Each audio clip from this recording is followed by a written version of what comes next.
आईचेच नाही राजा तर बापाची तेवढेच उपकार आहेत. आई जर घराचं मांगल्य असेल ना तर बाप घराचं धैर्य असतो, आधार असतो. लक्षात ठेवा, ज्या दिवशी तुमची आई जाईल ना तेच तुमच्या जगातलं प्रेम संपलं जाईल, पण ज्या दिवशी तुमचा बाप जाईल ना तेच तुमचा धैर्याचा डोंगर ढासळला जातो. त्यामुळे आई आणि वडील तितकेच महत्वाचे. आई जर प्रेम असेल तर बाप घराचं धैर्य असतो. बापाला कमी समजू नका. आणि म्हणून तर म्हणतात ना, छोटं संकट असेल की आई आठवते आणि मोठं संकट असेल की बाप आठवतो. रस्त्याने चालत असताना आपल्याला जर ठेच लागली तर आपण काय म्हणतो, आई ग असं म्हणतो का नाही, म्हणतो. आणि त्याच जागी आपण साप पाहिजे काय म्हणतो, बापरे. त्याच्यामुळेच म्हणलं, छोटं संकट असेल की आई आठवते आणि मोठं संकट असेल की बाप आठवतो.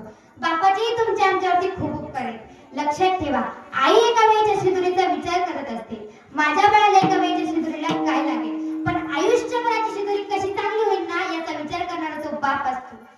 मुलीचं लग्न जमवायचंय, मुलगा चांगला असावा, व्यसनी नसावा, माझ्या मुलीला तिथल्या घरी कष्ट होऊ नये, माझ्या मुलीला नवऱ्याचा त्रास होऊ नये म्हणून अनेकांची उमरे जिंकवत असतो आणि चांगलं स्थळ पाहून मुलीचं लग्न करून देत असतो. त्याच्यामुळे माझा मुलगा शिकला पाहिजे, माझा मुलगा मोठा झाला पाहिजे, माझ्या मुलाला नोकरी लागली पाहिजे, माझ्या मुलाला उन्हातानात काम करण्याची वेळ नाही आली पाहिजे म्हणून या साहेबाकडे जाय, त्या साहेबाकडे जाय, अमक्याकडे जाय, तमक्याकडे जाय, याला सल्ला विचार, त्याला सल्ला विचार, असं करत राहतो.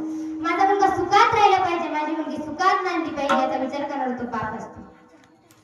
अरे आईला जर रडायला आलं ना तर आई रडून मोकळी होती, पण त्या बापाला तुमच्या आमच्या समोर रडता सुद्धा येत नाही हो.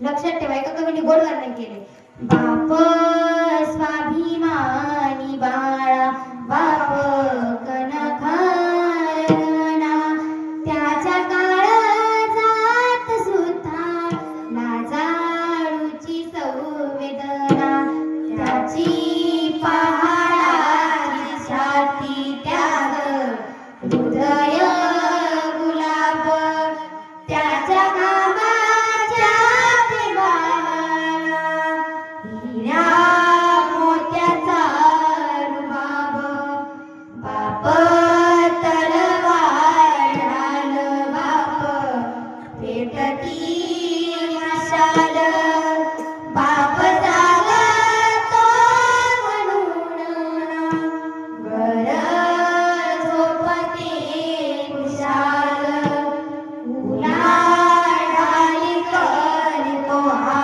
बाप फक्त घरासाठी, शिव्या शापाया जगाचे बाप घेतो सारे माथी, बाप घराचा तो पाया, कळस रावर जेव्हा जातो ना पाया, तेव्हा कोसळते घर. कधी न रडणारा बाप आयुष्यात फक्त एकदाच रडतो. बाप साठवी तो अश्रू वाट, पाहे त्या क्षणाची जन्मभराचा रडतो, लेक जाताना सासरी. अशा बापासाठी शेवटी एकच शब्द, बाप थकल्यावरती त्याचा बनावा हार, नाही उपाय पुन्हा, किती घातले पितर, नाही उपाय पुन्हा, किती घातले पितर. तो बाप म्हणजे बाप असतो, बापाची तुलना कोणालाच करता येणार नाही. अरे पहिला मित्र एक बाप 4-4 मुलांना आनंदात पोहोचवतो, त्यांना लहानाचं मोठं करतो, त्यांच्या पायावर उभा ठेवण्याची क्षमता बाळगतो. पण एक बाप जर 4-4 मुलांना सांभाळतो ना, ते 4-4 मुलं एका बापाला सांभाळू शकत नाही. म्हणून तुमच्या आमच्यावरती आई वडिलांचे खूप उपकार आहेत, देवाचेही तुमच्या आमच्यावरती खूप उपकार आहेत आणि आपण काही जरी केलं तरी त्यांच्या उपकारातून उतरा येऊ शकत नाही. विठ्ठल विठ्ठल.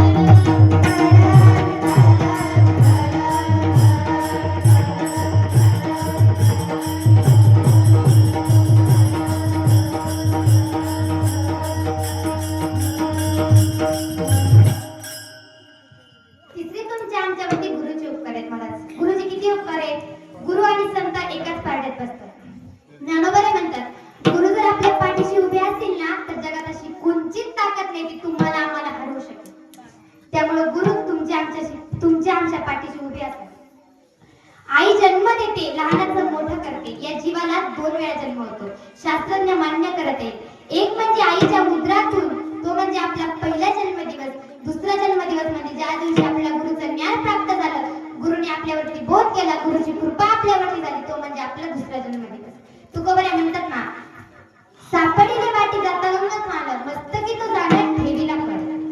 भोजना मागते तुप पावशेर पडिला विसर स्वप्न माझे काय काळे रूप जलांतराय म्हणून या कायत परत नाही राघव चैतन्य केशव चैतन्य सांगितली पुन्हा माहितीची बाबाजी आपले सांगितले नाम मंत्र दिला राम कृष्ण हरी माघ शुद्ध दशमी पाहुणी गुरुवार केला अंगीकार माझा जन्म कधी झाला पुन्हा तुकोबरे म्हणतात माघ शुद्ध दशमी पाहुणी गुरुवार माघ शुद्ध दशमीच्या गुरुवारी गुरुने माझ्या मस्तकावरती हात ठेवला सत्य गुरुराई कृपा माझ केली गुरुची कृपा माझ्यावरती झाली आणि त्या दिवशी माझा जन्म झाला विठ्ठल विठ्ठल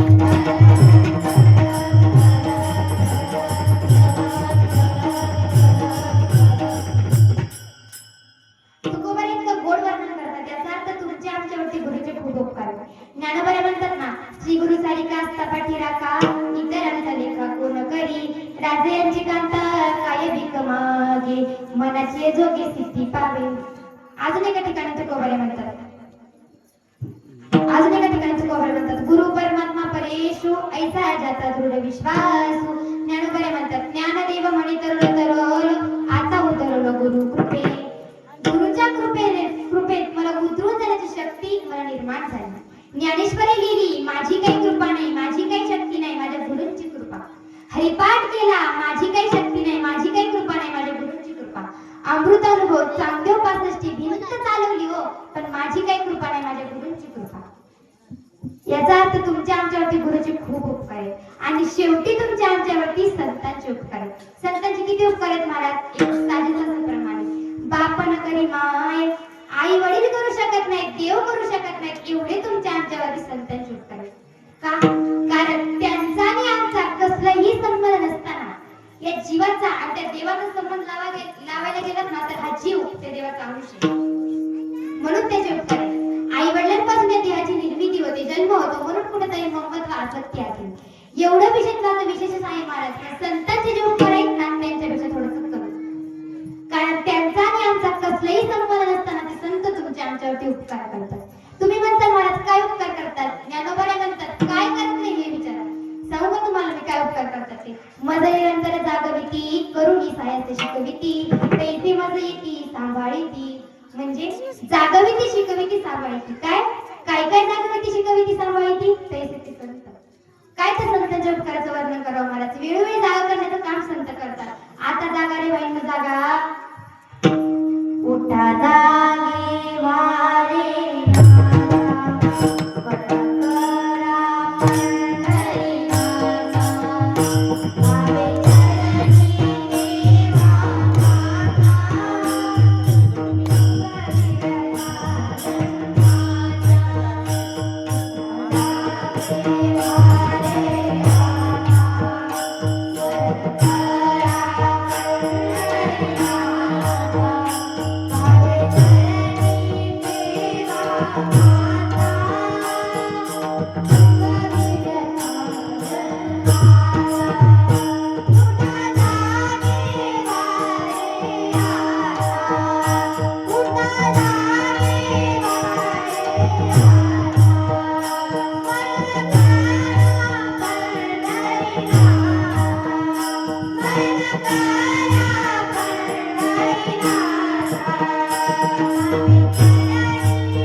ज्यांच्या विश्वासावरती झोपलास ना ते तुझ्या काही काम येणार नाही.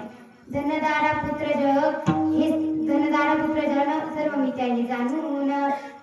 धन दारा पुत्र जग हे सर्व मिथ्या आहे, हे तुझ्या काहीही कामी येणार नाही, एकही तुझ्या कामी येणार नाही. उलट ऐन वेळेला सगळे तुला धोका देतील. मी नाही म्हणत, एका कवीने गोड वर्णन केलंय.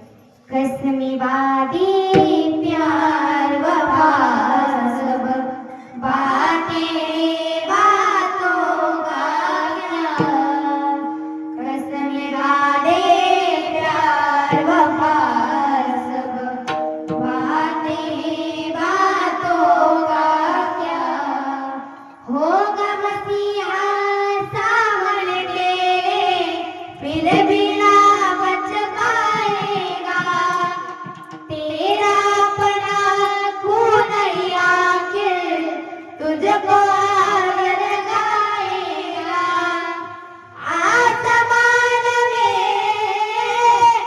आसमान में उड़ने वाला मिट्टी में मिल जाएगा.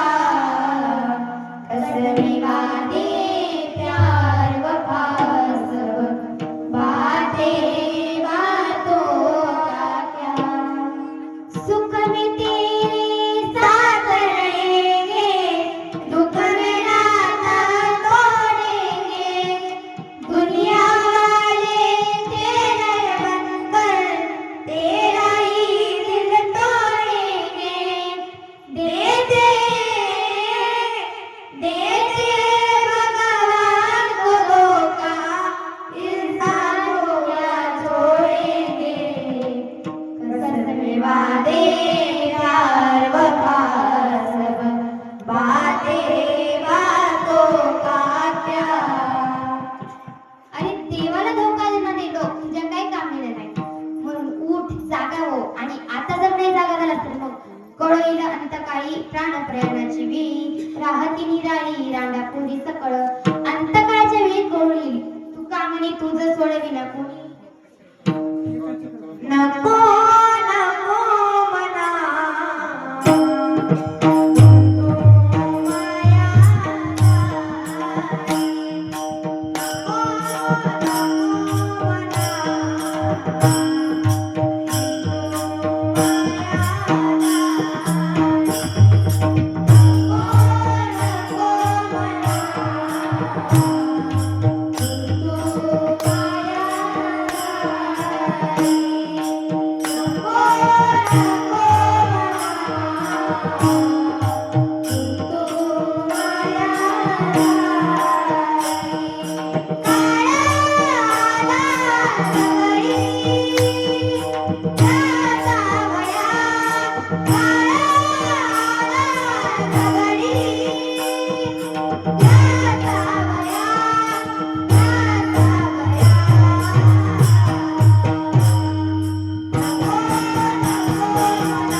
वाचून या. एका चक्रपाणी एका दिव्याशिवाय तुला सोडवण्यासाठी कोणीच सुद्धा येणार नाही. आणि एवढं सांगून जरी ऐकत नसेल तर मला पिंगाच्या स्वरूपात हे जरी नाही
सांगून लोक ऐकत नाही, मग महाराज सांगतात तुला जर असं वाटत असेल ना मला 100 वर्षांचं आयुष्य मिळाले, मग मी 100 वर्ष मजा करणार, आनंदात जगणार, नंतर भाऊ काय करायचं.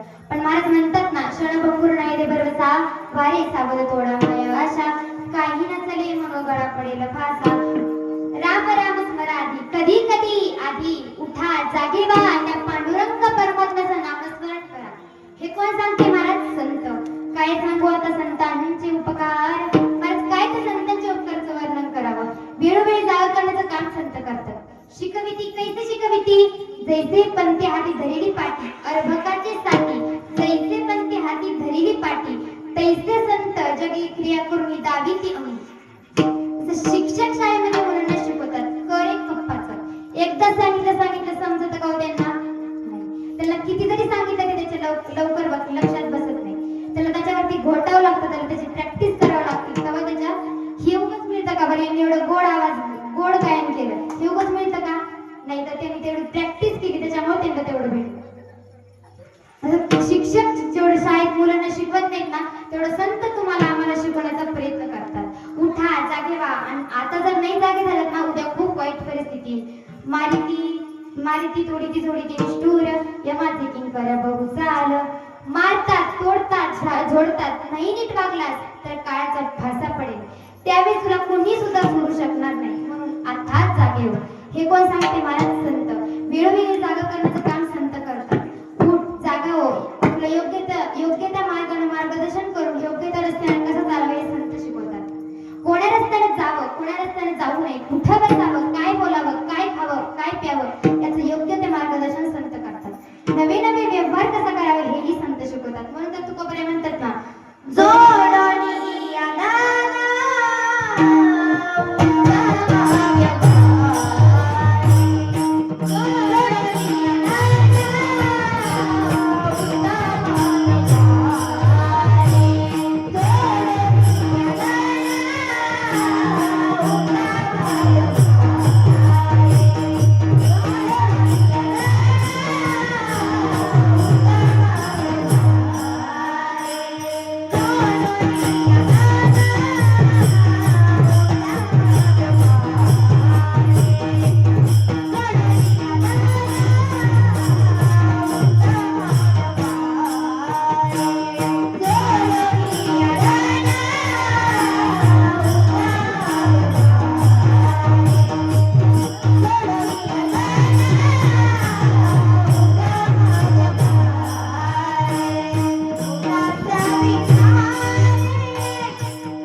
तुला योग्य त्या मार्गाने मार्गदर्शन करून संत तुम्हाला आम्हाला शिकवतात. सहज बोलणे हितोपदेश. जसं आई आपल्या लेकराच्या हिताशिवाय बाकी कोणत्याच गोष्टीचा विचार करत नाही, तसं संत तुमच्या आमच्या हिताशिवाय बाकी कोणत्याच गोष्टीचा विचार करत नाही. तुम्ही आम्ही जर अधोगतीच्या मार्गाने चालत ना तर संत तुम्हा आम्हाला सांगतात असुनी संसारी जीवे वेगो करी. संसारात आहेस ना तर जीवेला वेग कर. नवे नवे तुझ्या संसारात आहेस ना तो संसार चुकीचा आहे, खोटा आहे, लटिका आहे. प्रपंच एक झाला होता हे तो समोर मिथ्या वार्ता. पुढे होईल ना होता कदा कल्पंती घडे ना. ज्ञानोबरे शिकवतात, सांभाळतात आणि सांभाळत असताना सांगतात लटिका व्यवहार सर्व हा संसार वाया येर झाला हरिवीन. हरिमुखे म्हणा पुण्याची गणना कोण करी. तुकाराम महाराज म्हणतात तुका म्हणे वत्स्य धेनुयेची चित्ती तैसी येती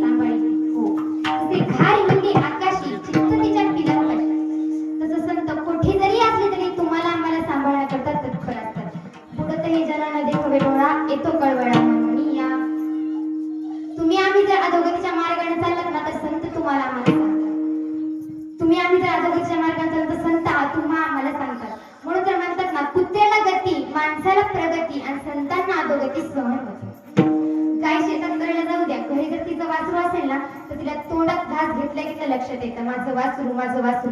तसं संत कोठे जरी असले ना तरी तुमच्या आमच्या योग्य गतीचा विचार करतात. तुम्हाला आम्हाला सांभाळण्याकरता तत्पर असतात, जागवतात, शिकवतात, सांभाळतात. नाथमहाराज म्हणतात हे संत एवढं मोठं करतात तुमच्या आमच्यासाठी, मग त्या संतांचे उपकार किती तुमच्या आमच्यावरती तेच महाराज अभंगाच्या पहिल्या चरणात सांगतात. संतांचे उपकार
हातवरी करा राजू काका.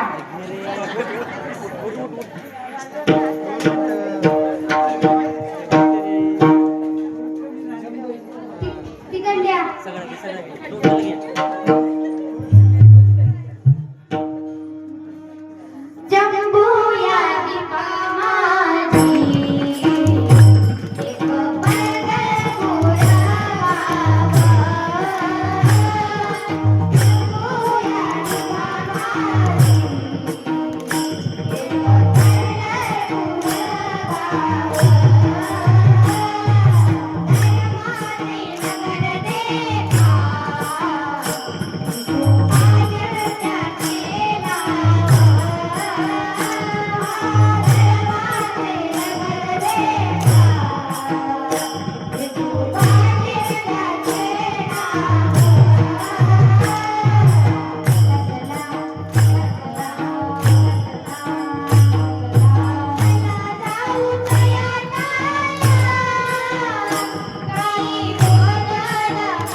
संयोगामधून एखादा चुकीचा शब्द गेला असेल, तुमची लेख म्हणून, तुमची नात म्हणून मला माफ करा.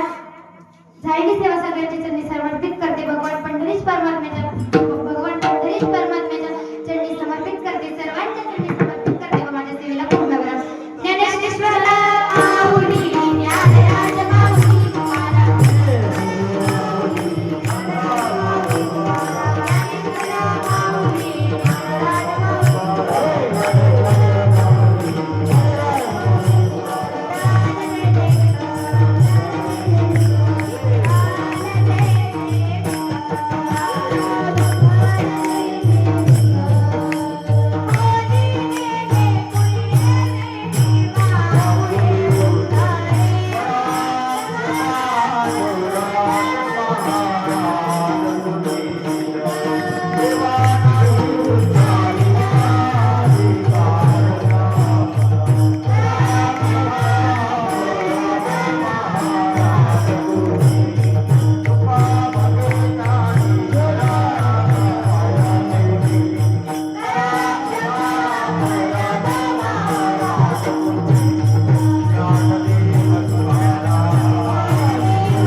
आता उदार तो होईल मलढे बाई संताची. गावातील संपूर्ण भावी भक्तांना कळविण्यात अतिशय आनंद होतो की दरवर्षाच्या नियमाप्रमाणे चालत आलेला अखंड हरिनाम सप्ताहातील आज दुसरा दुसऱ्या दिवसाचे कीर्तनकार सौ